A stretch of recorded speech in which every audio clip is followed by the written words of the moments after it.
Somente o céu me dará. Por isso meu coração se abre para escutar. Irmãos e irmãs, sejam bem-vindos e bem-vindas ao programa O Pão Nosso de Cada Dia. Em nome do Pai, do Filho e do Espírito Santo. A graça de nosso Senhor Jesus Cristo, o amor do Pai, a comunhão do Espírito Santo estejam convosco. Bendito seja Deus que nos reuniu no amor de Cristo.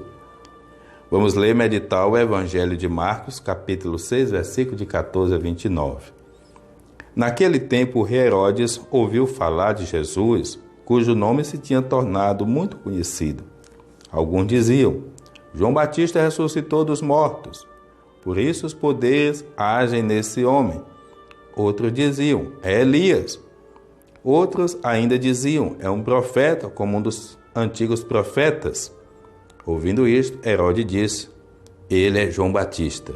Eu mandei cortar a cabeça dele, mas ele ressuscitou.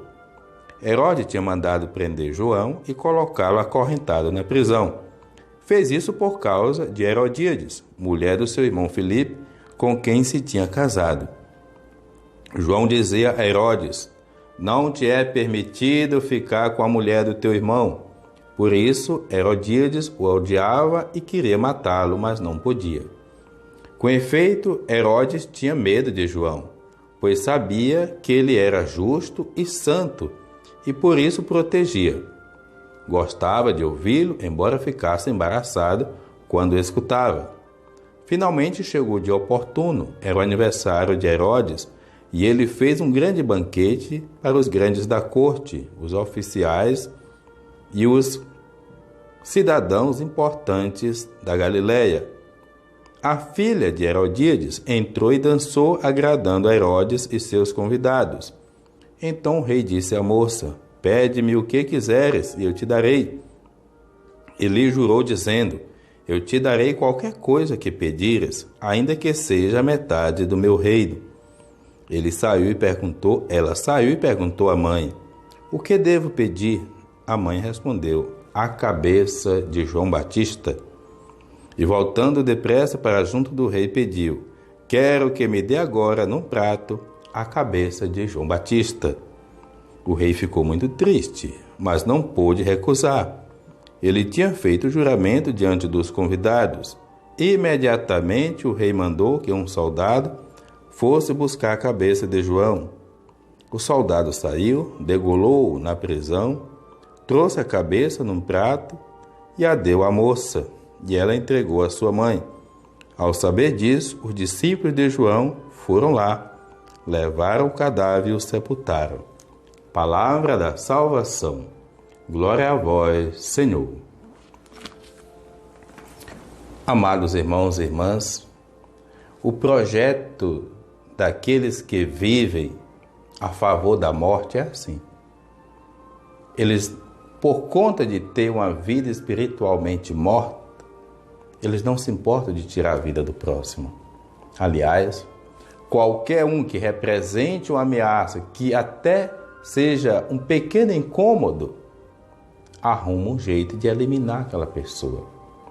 Foi assim com a irmã Dorothy, foi assim com Oscar Romero, foi assim com tantas pessoas ao longo da história.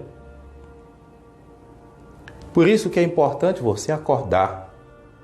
Cuidado com pessoas indiferentes a Deus. Cuidado com pessoas que se incomodam com o projeto de Deus.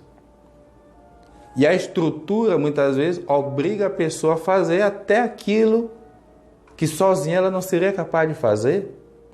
Herodes promove o chamado banquete da morte, que é aquele jantar de notáveis, mas medíocres, espiritualmente falando, e se compromete naquele momento a dar o que a moça pedir, e como havia essa insatisfação por conta da denúncia do profeta, pois então tomaram decisão pelo pior, a cabeça do profeta. A estrutura de morte que ele vivia, claro, não tira a culpa dele, mas o obrigou a isso também. No senso comum a gente diz: me diz com quem tu andas e eu te digo quem tu és. Claro que isso não é um dogma, não é uma verdade de fé, mas as nossas amizades têm influência. Os ambientes que a gente anda, frequenta, têm influência sobre nós. E precisa muita lucidez, muita perspicácia para saber realmente separar o trigo do joio em todos os instantes da nossa vida. Façamos parte do banquete da vida, da amizade sadia, dos ambientes sadios, de uma família orientada segundo a palavra de Deus, para que não sejamos sinais de morte neste mundo, mas da vida, da esperança, do amor de Deus. O Senhor esteja convosco, Ele está no meio de nós. Abençoe-vos, Deus misericordioso, o Pai, o Filho, o Espírito Santo. Amém. Tua palavra é luz no meu caminho, meu Deus. Tua palavra é